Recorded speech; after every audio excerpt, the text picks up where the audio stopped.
Congressman, would you like to talk for a minute or two before we start with the questions?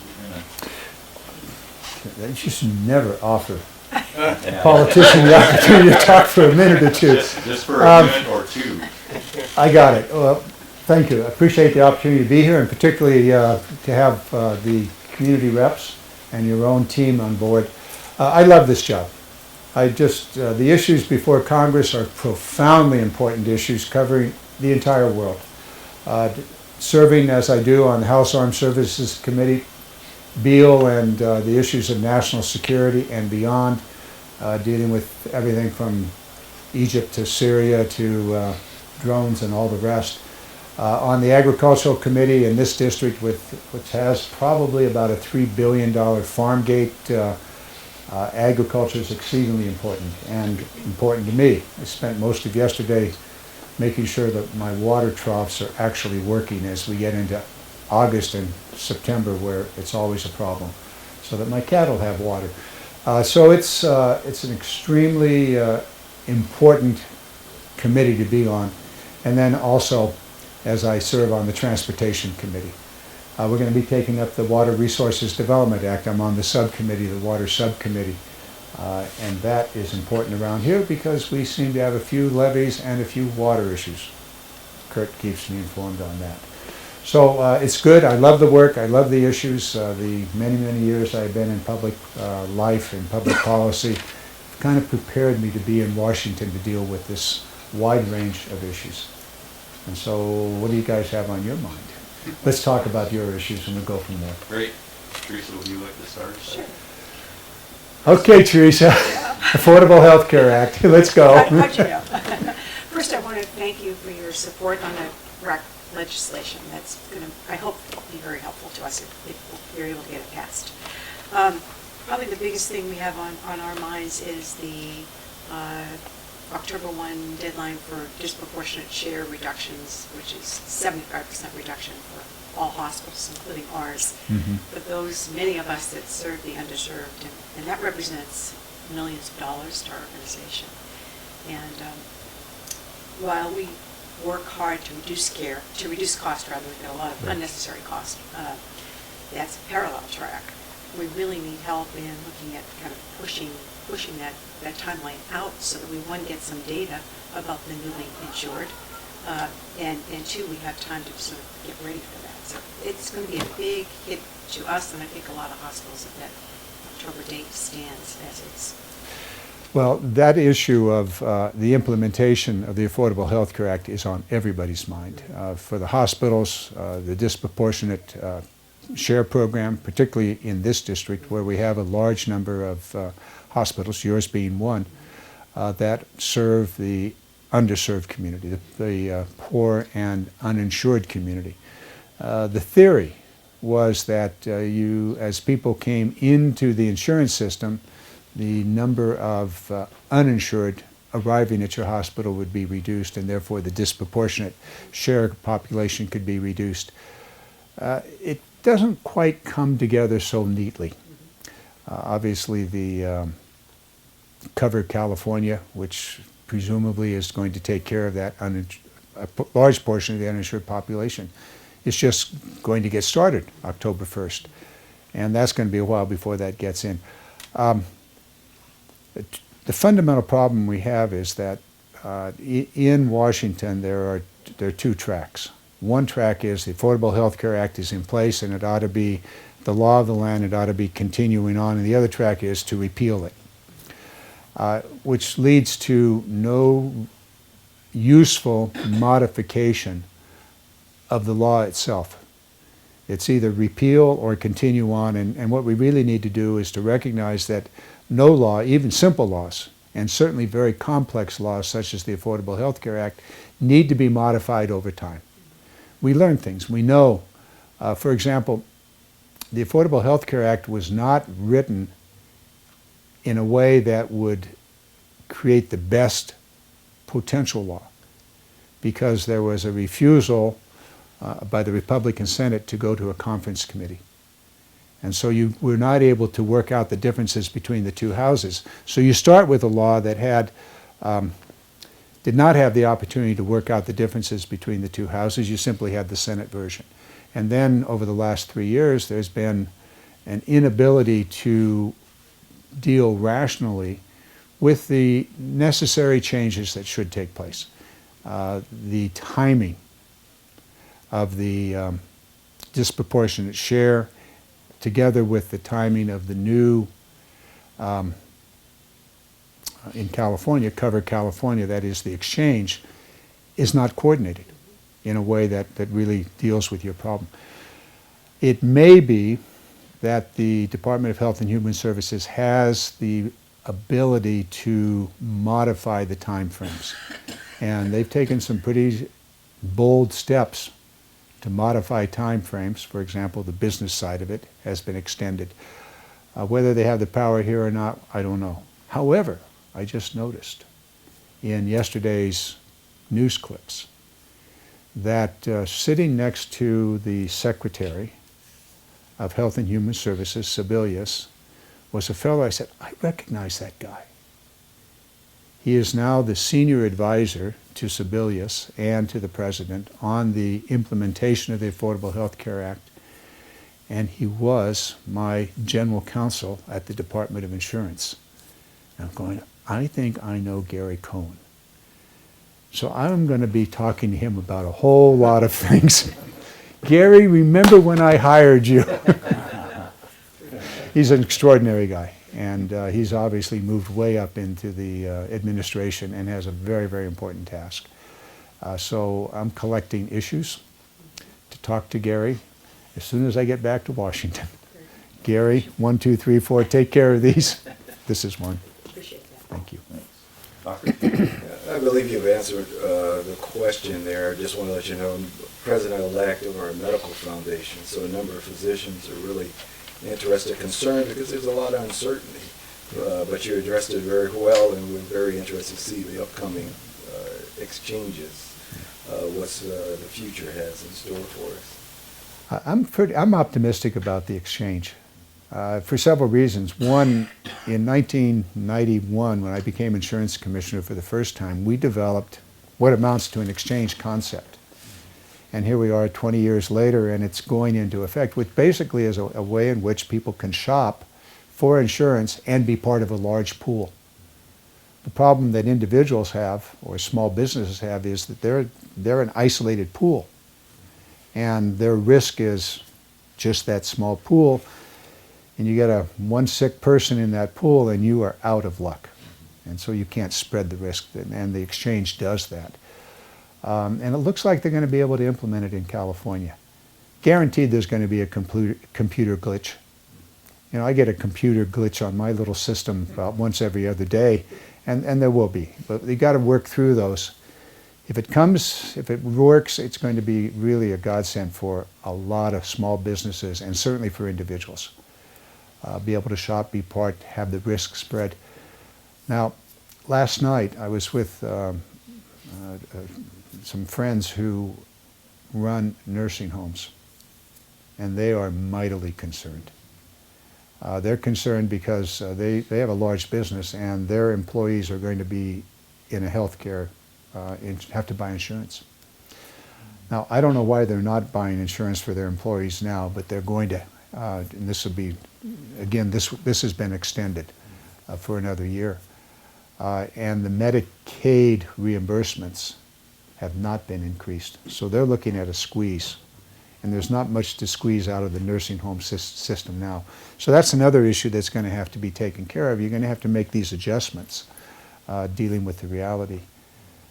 I think one of the key issues, I don't want to ramble on here, but this is going to be a big issue, and that is we really are going to need to expand the family practice portion of the medical system. Now, the clinics in this area are really important today, and they're going to be even more important in the future. And fortunately, there's money in the system to expand the clinic operation. But even so, where's the doctor? You know, does that clinic have a doctor available? So, you know, that again, very complex. But can we merge these elements of a very complex system in a way that actually is going to help. And we're going to depend upon your foundation and others to really help us develop the personnel that are going to be needed. So we're going to have to work together on this one. Again, the clinic, I think the clinic's going to pick up a lot of, I know that you're working at this at your hospital, and there are others around. We'll see what happens. But again, we got this problem in Congress. 41 times, 41 times, there's been an effort to repeal all or part, and no effort to improve the Affordable Health Care Act. So we're just kind of at loggerheads on it.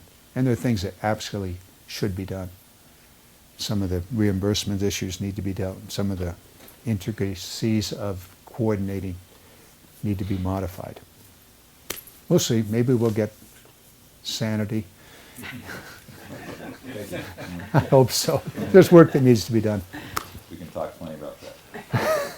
Back to Richard Craig. Oh, I have a question about the Farm Bill. You voted in June to pass the bill that had $20 billion of cuts to food stamps, but the bill failed then on bipartisan vote. And then in July, it was brought back with no food stamps at all. And you voted against that, but it passed anyway. Now, do you expect that portion to come back after the recess, as the Republicans have promised to bring it back for a separate vote? And if so, do you think it'll have even deeper cuts to food stamps than the $20 billion? And as a follow-up, if it goes to conference committee, would you be on the conference committee? I would love to be on the conference committee. We'll see. That usually goes by seniority in the committee. But it also, there needs to be regional representation, different by region across the nation, and also by the nature of the crops. So we'll see. We'll see what happens. I think the odds are not good that I would be on the conference committee. With regard to the legislation, the initial bill, I did vote for it. It failed. And there were a lot of folks that said, why'd you vote for a bill with a $20 billion cut in the the SNAP program? And the answer is because we had to move the bill to a conference committee. Right. No, I don't like a $20 billion. I think the Senate version of cuts is more rational and reasonable. And in that range of the Senate version, which is about a $4 to $5 billion cut, that made sense. However, got to get to a conference committee to work out the differences, and that was the way to get there.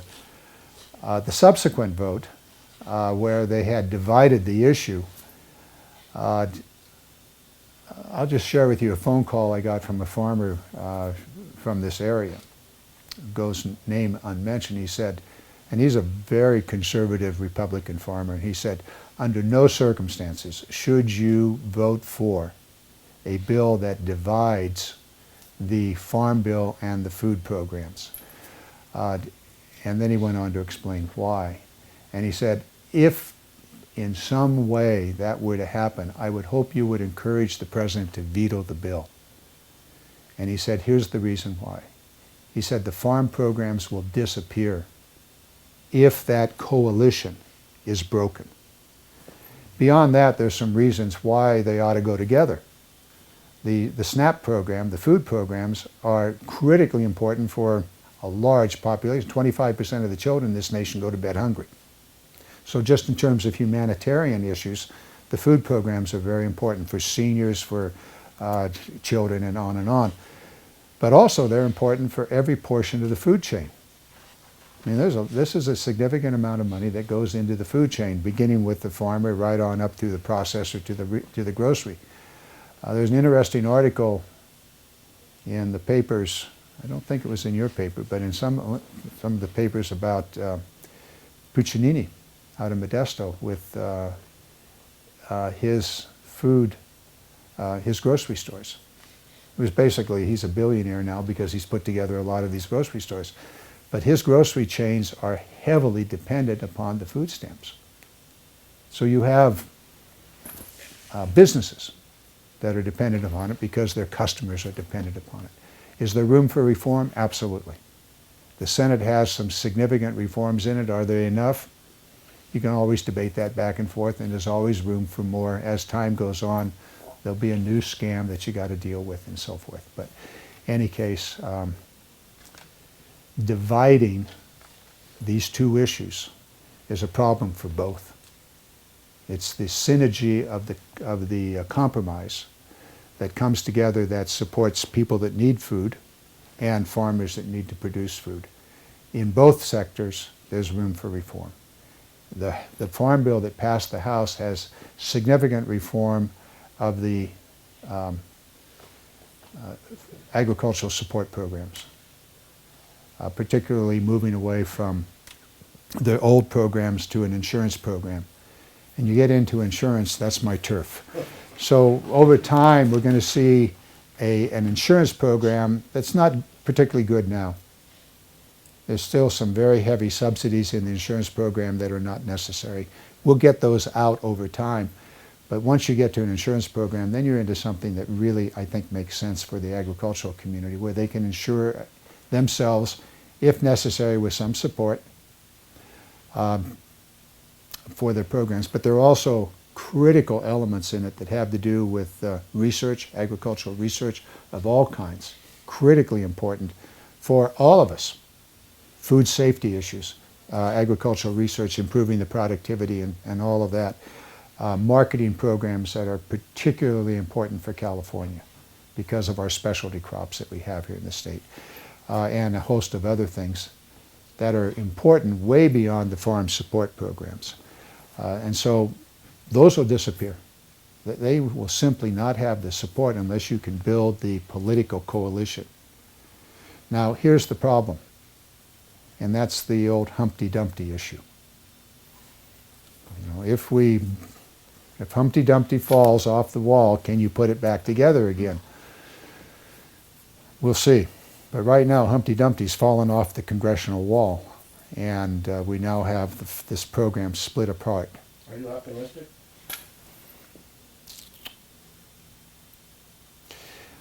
I have always been a believer in the song from Annie, the musical. The sun will come up tomorrow. So I'm always optimistic. All right. Kurt Akins, do you want to talk about water? How'd you guess? What else does Kurt talk about? Salmon and water. Well, it'll probably be no surprise to you my questions about National Marine's Fisheries Service, and they've been really focused on fish passage and removal or modification of Englebright. And that could have a very substantial social, economic, environmental impact in our area and stuff. And, you know, in particular, if those modifications were to occur, YCWA and PG&E would lose generations from its facilities there, millions of dollars a year in generation. For YCWA, that's revenue that we would return back to the local community in a need of flood protection or other areas. And really we're fortunate that we had this very good decision from Judge England that kind of bring us back to neutral and put us in a place where maybe we can start working things out. My question is, how can you help us work with NMFS to really do a science-based collaborative process to see how we can improve fishery habitat in the Yuba River? And the last time we talked, you said you had a conversation with Will, and really nothing's happened since then. I suspect not all of you know some of the more recent history of this, but I guess almost 2.5 years ago, we began working on this, Kurt. And, and you've been very accessible. Your staff has been very responsive. And you may not know, but the Appeal Democrat has had some really good coverage on this issue here. I've read that. Every day, Appeal Democrat's on my reading list. Is that plain to the audience? Thanks. But that's more than 2 years ago, I put together a meeting, the first, after the NMFS biological opinion came out. Kurt, PG&E, others, we met in Sacramento with the National Marine Fisheries, their staff, and said, and the basic purpose of the meeting was to begin a collaborative process to redo the biological opinion, which Kurt and others very quickly told me was wrong. Bad science, bad results, bad conclusions. That meeting has evolved over time, and I'm not telling Kurt anything he doesn't know, but maybe the rest of you are not up to date on it. That has evolved over time into a process that has been more collaborative than not. The National Marine Fisheries were pushed by a court order to issue a biological opinion far faster than was appropriate. And the result was a bad opinion. It's very, very difficult for a federal agency to back off a bad opinion. However, they were in the process, the National Marine Fisheries is in the process of doing that. And in that process, Kurt and I think a couple of others filed a lawsuit, which has had a very good result. And the good result is the bad opinion, the bad biological opinion has been set aside, and the National Marine Fisheries has been told to go back and redo it. I think they have about a year and a half to get it done. May 14th. Of next year? 2014, yeah. I thought it was 15. The biological opinion has to be done well. And it's got to take into account good science, and it's got to take into account the history of what has happened, particularly the Yuba Accord. Now, Will Steele, who has moved up into the chain of command is in the National Marine Fisheries, is very, very much aware of the complexities and the issues that his organization faces. That is a requirement to protect the anadromous fish, salmon principally, but also sturgeon. That's their responsibility under law to do that. And here's where I would like to see this go, and that is to divide the Yuba River into two parts. The lower Yuba, that is below Englebright, and then Englebright and the upper Yuba. The lower Yuba, I think there's solutions to the lower Yuba. The DeGrasse Dam can be dealt with, and I know you guys are moving quickly to, or are willing to move quickly to deal with the fish ladders and what modification. I think you got a fish screen issue there also, to deal with that. There's also the opportunity over the next decade or so to substantially improve the riparian habitat on the lower Yuba. Came upon this at a visit I had with Tykert and their gravel operation up the river. And they were showing me all the gravel operation and the restoration that they do in the ponds and so forth. They said, that's all nice, and we went through all of that. And I said, what about that over there? And there's a huge, 3 or 4 miles of dredger tailings that are piled up along the side of the river. I said, what are you doing about that? So we don't touch that. I said, why? Because it's near the river? He said, oh yeah, we're not going to get near the river. I said, is there any value to that? I said, oh yeah, an enormous value. You got thousands of tons or cubic yards, millions I guess, of material that's valuable material. Well, we can't get near the river. We touch the river, we're in trouble. I said, what if you were able to mine that and restore the river as you mine it, just as you are on the other side with your tailing ponds and restoration, which you showed me. Well, we would do that. Well, on both sides of the river, you've got miles of dredger tailings that are extremely valuable material for aggregate. And if we worked out a deal with the Army Corps of Engineers and the National Marine Fisheries, the mining companies could mine that material and restore the riparian habitat, spawning grounds for salmon and parks or whatever else over, 10, 20, 30 years into the future. That could be part of the restoration of the lower Yuba River. Now, when you get to Englebright, you got a 230-foot problem. Yeah, a little bit more, 260. 260. Well, what's another 30 feet? Once you get over, what is it? 75 or 100 feet, you got a problem. There really is no easy solution for Englebright. But below Englebright, you've got miles and miles of river that could be restored and substantially enhance the salmon production of the Yuba River. And I think we really need to focus on the lower, and I believe the National Marine Fisheries is going to divide this issue. And I know this is something we've talked about, divide the issue.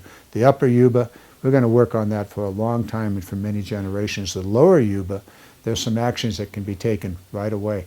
And keeping in mind as you go forward with this, that a lot of work has already been done. And this is the Yuba Accord, which is important for the Yuba and the salmon and so forth on the Yuba, but also very important downstream into the Delta. So we'll see. You've got a very good person with Kurt working on this. Now, he's a strong advocate and doesn't give much ground on things that he thinks are important. And Okay. you don't want me to go that far? Well, I get to work with him. Okay. Kurt, do you have any follow-up on that? Well, yeah, I mean, that talks about what should be done, but really, how do we get work with Will? I mean, quite frankly, we tried everything we could to get a more collaborative process. It wasn't until we filed our lawsuit that they then, agreed to reconsult with the Corps on the biological opinion and moving forward. And that's not the type of environment we like to work in filing lawsuits to get things done. We'd rather be able to work with them in science-based collaborative and say, what are our interests and how do we work out these issues? That lawsuit was 9 months? We Less than filed that. it In December February? or so February? of 12. I thought it was sort of, anyway, here's the problem. The problem is the law and the regulations on the government side. Once that biological opinion is out there, to back off and to just put it aside is very, very difficult, if not impossible. The lawsuit opens the door for what you want. And in my discussions with Will, there was a sequencing of events. And the lawsuit has provided the National Marine Fisheries with the opportunity to do what you want.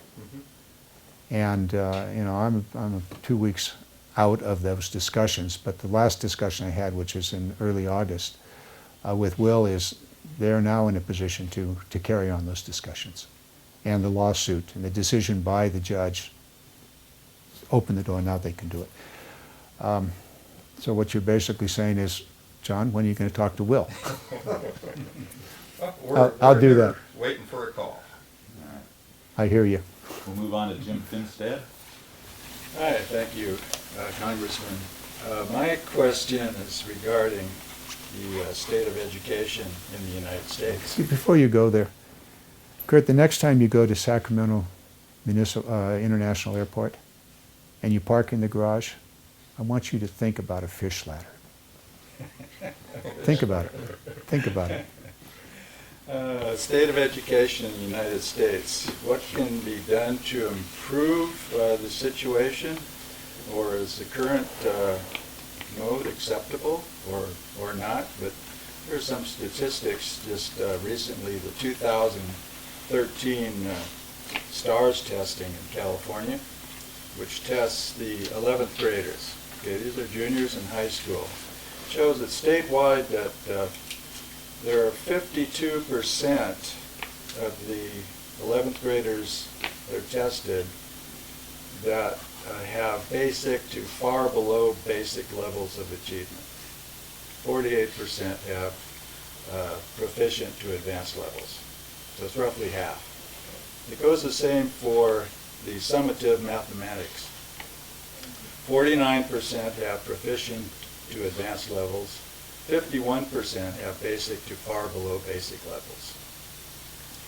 Those are 11th graders. Those that graduate from high school, the ACT just reported that 31% of all high school graduates tested this year were not ready for any college coursework requiring English, science, math, or reading skills. These are the top student graduates that are presumably going on to a four-year university. 31% are not ready and must take remedial classes in order to bring them up to that level. Okay, the other 69% of the test takers met only one of the four subject area standards out of the four. Pretty sad. According to John Erickson, president of ACT's Education Division, he said, "The readiness of students leaves a lot to be desired."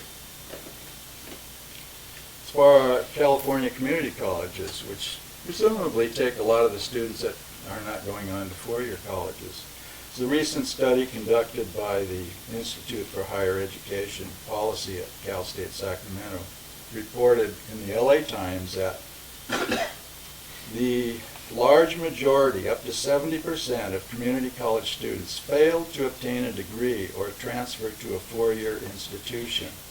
These students typically dropped out, some with significant amounts of debt and no degree to help them. In addition, only 40% of community college students achieve sufficient credit hours in school to boost their potential in the workforce. Jim, can we let the Yeah. congressman respond here? Sure. I mean, how would you respond to this, and what do you feel can be done? I know you're not on the education committee, but it's a sorry state in California. It is across the nation. Yeah. Some states better than others, but no state adequately educating its children. Years ago, 1983, 84, I issued a report about how to keep the California economy going and be competitive. The first thing was education. You have to have a well-educated workforce. That was 82, and we didn't then. There were reports being issued at the time that a nation in trouble, and it came back to education. We've wrestled with it for 30 years, and we've not dealt with it, not solved it. In my view, there are three things, just in general, and then I'll go to the federal. First of all, you have to have the resources necessary to educate the kids, and we've shortchanged the resources. You can go take a look at the funding levels per student over the years, and they've not kept pace with inflation. They've actually declined across the board at a time when the preparedness of the student has dramatically changed. We're not a 1950 population of students. We're quite different. Multiple languages, not multiple, hundreds of languages enter the first grade and have to be dealt with. All kinds of social economic issues those students face. So not only are the resources less per student, but the need per student has significantly increased. That's the facts. Yeah. Not likable, a very serious indictment of us as a society. But that's the reality. So you need more input per student, more support per student, language, social, drug issues, on and on and on. Secondly, we've not changed the way in which we teach.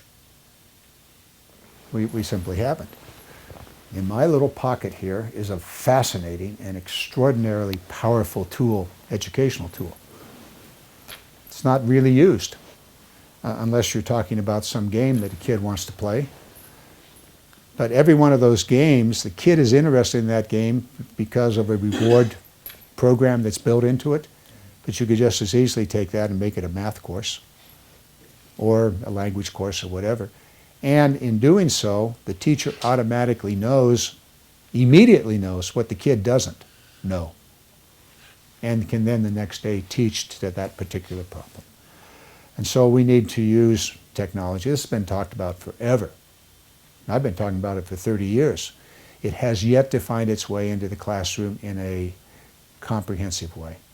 Bits and pieces, but not comprehensively. So the way in which we teach needs to dramatically change, because the students look at the world differently. They don't look at a blackboard, although most every classroom still has one, or maybe it's a whiteboard now. So the use of these new technological systems in the educational process need to be there. I was talking to my daughter last night, 2 nights ago. She's a kindergarten teacher, and her husband's a 6th, 7th, and 8th grade teacher. The books in their classroom, this is Calaveras Unified School District, are 2,000. The last, most recent textbook they have is the 2000 edition. Now, why is it that that book is not here? Why is it in California that the textbooks are not online? You know what the answer is? The power of the publishers, the political power of the publishers. So, what do you do about that? Well, you run over the top of the political power of the publishers and you start buying online books. And you can update them. Cheap, free. I mean, there are things that we can do that would substantially reduce the cost that allow the money to be used in a more productive way. The second and third and fourth and fifth thing is that we've put what we call career education or vocational education on the shelf. You've got to keep the kids interested in it. And I'll guarantee you they're not going to be interested in a 2,000-year textbook on algebra. But if you want to be a carpenter, you better know geometry and some basic algebra, and they will learn because they want that trade. They want to have that skill set. They're interested in it. Auto mechanics. You can't do auto mechanics today without knowing computer, and you can't know computer without having some basic electronics and engineering, electrical engineering. So you can use that vocational education to keep the kid interested and excited. Higher education. The day I left the legislature in 1990, it was $15,000 per student at the University of California. Today, it's about $7,000, constant dollars. So you wonder why student debt is up. We've shifted the cost of education at the higher level, and this is also at the community college, to the student, which is insanity. The most important investment of all is education. The rest of it will follow. But we've shifted the cost. We're not supporting it in the same degree. And the state universities, similar numbers, similar percentages, different numbers. So we're going to have to invest. You're going to have technology. You're going to have to change the way in which we teach. And you've got to have accountability. You've got to have those things in the classroom. And that's school accountability, teacher accountability, and the rest of it. Thanks. We'll probably get a little follow-up from Rod Bilby here with I was thinking too, in changing the way we teach, what's your view on online education? It's there. It exists. Is it the quality that you want? Is it the kind of education? Are there schemes and scams? Oh, yes. But there are in classroom education also. Some of it private, some of it public. So your quality, you need to figure out how you do that, but not stifle it. I mean, you can have regulations and quality requirements and so forth that simply stifle online education. But online education is there. It's part of the future. It's part of today, and it'll be even more of the future. And it can be done, I think, very, very well. Do you need face-to-face with the teacher? Yes, but that can be part of the online also. Yeah, part of a hybrid type. Yeah, a hybrid. Yeah. Yesterday, President Obama released his college affordability plan. Can you highlight what the plan entails and how it will affect community colleges throughout the country and how it might assist students in obtaining their career goals? I'll try. First of all, he said affordability. Right. This is a conundrum. The more support the federal government provides, and this is basically higher education, community college and on, the higher the costs become. Very interesting equation. And so over the years, what's happened is that the federal government has, through Pell Grants and loan programs of various kinds, pumped more and more money into the higher education system, and the higher education system takes that money and increases the cost. That formula is a dead-end street, and I think the president is specifically trying to get at that, and we have to. When I was on the Board of Regents as Lieutenant Governor and on the state trustees for the state college system, we were wrestling with this, and the president, the chancellor of the state college at Long Beach this is his field, and he would argue, much to the chagrin of everybody else in his all the other chancellors. He said, "You got to stop this." He said, "The system is set up to suck more money out of the federal government, more money to us at a higher and higher cost, and a lower and lower output." So he was wrestling with it. The president's trying to get at this. I don't know exactly how we're going to do it. My recommendation is to go down and talk to that president, and this is his game, and he has some pretty controversial things to say amongst his colleagues. So we'll see. The other part of it, which is extremely important for California, is the University of California has shifted from an academic teaching university, that is to teach students, to a research university. And it basically runs on research budgets and a bit of tuition and a little bit of support from the state. That is both good and not so good. Good in the sense that we know we need research, and the federal government has, until very recently, been increasing support for research of all kinds. Agricultural research, energy research, health research, on and on. Good. Now, the recent austerity budgets that are being proposed have reduced the research budget, and that'll have an impact on the research university, particularly University of California. $50 billion of sequestration money cut from the University of California, Davis alone, which is a very significant cut. And that's on most every kind of research you would want to be done. So the shift to a research university, good in that is we need research on, and that's the future of healthcare, it's the future of the economy, all of those things. But it has moved us away from educating particularly the underdivision, the undergraduate programs. And that's bad.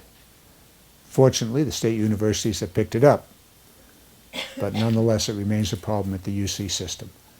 And we need to have a better balance, in my view, at the UC system. So the role of the federal government is reform at all levels. The politics of this are very bad in the House. Just before we left in August, there was an effort by the Republican majority to basically end the George W. Bush effort, No Child Left Behind, basically ended it. That won't become law, but you can kind of see the tension that's being built. We need to work together.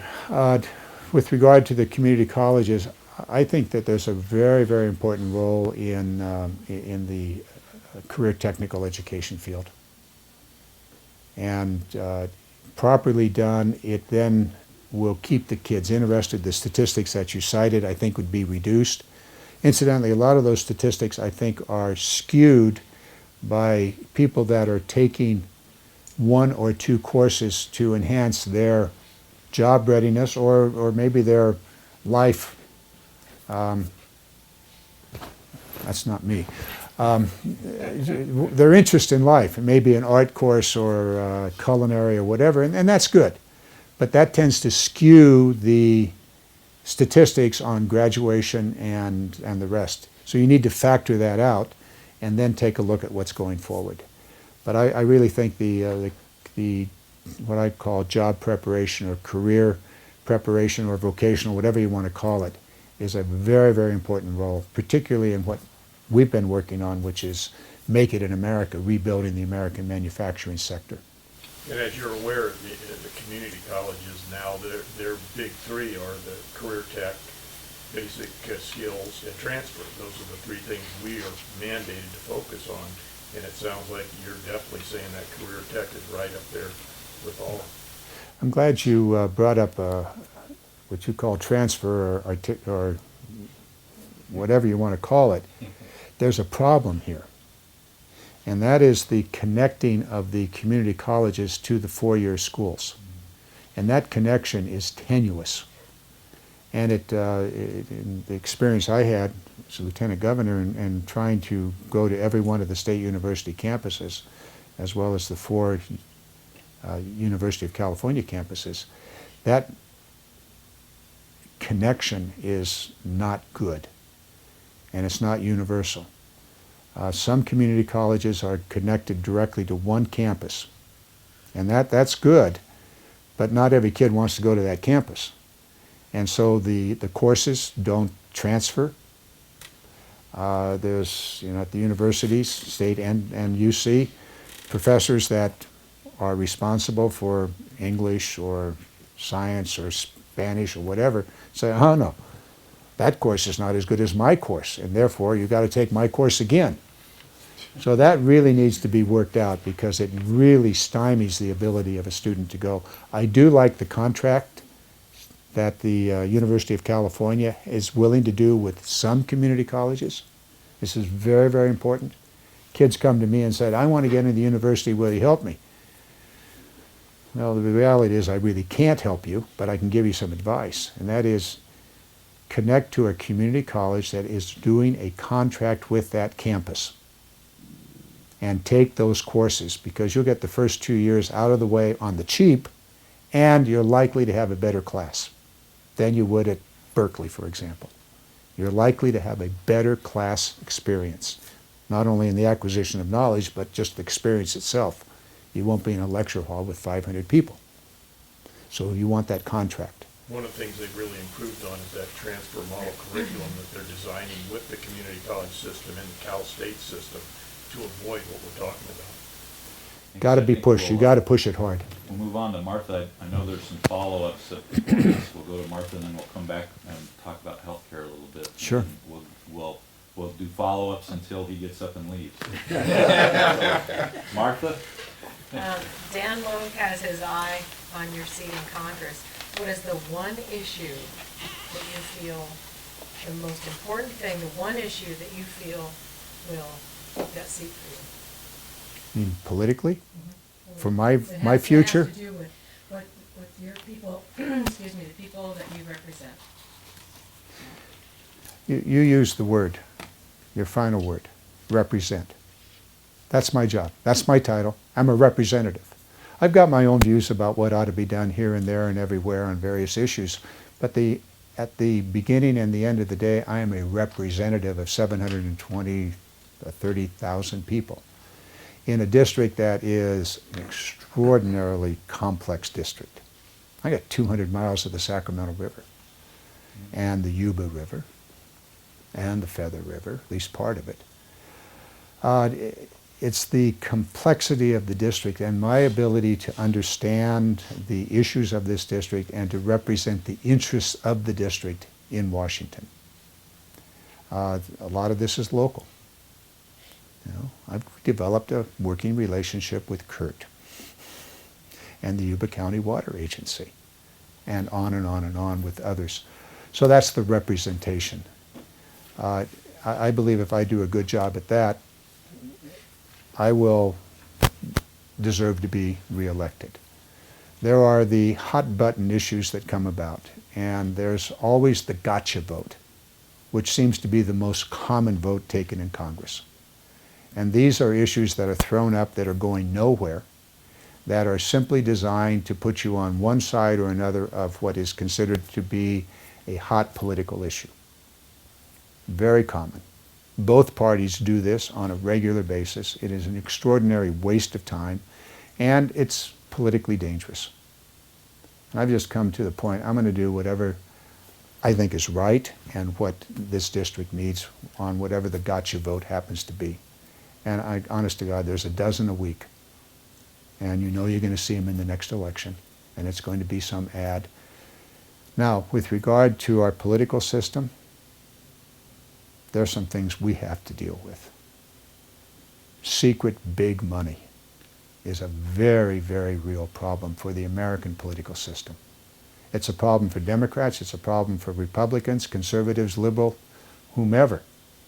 The ability under the Supreme Court decision to have unlimited secret money dumped in any election creates an enormous problem.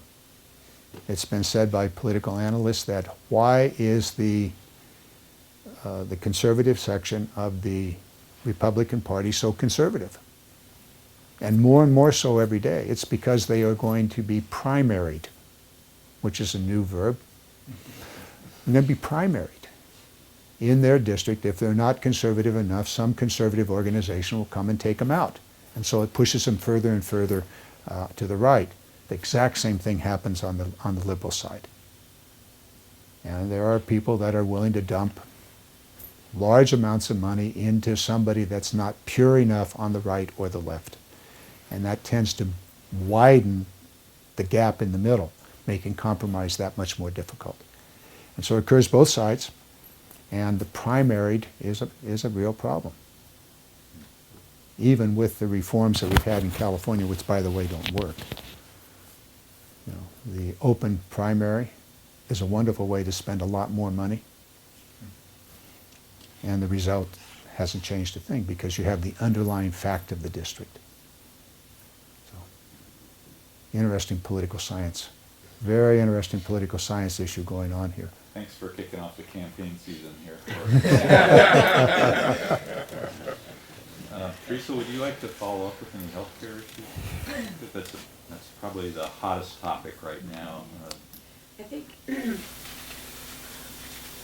I'd like to know from your perspective, other than disproportionate share, which is significant, what are your other two top or three most critical issues that you feel compelled to work on to modify ACA?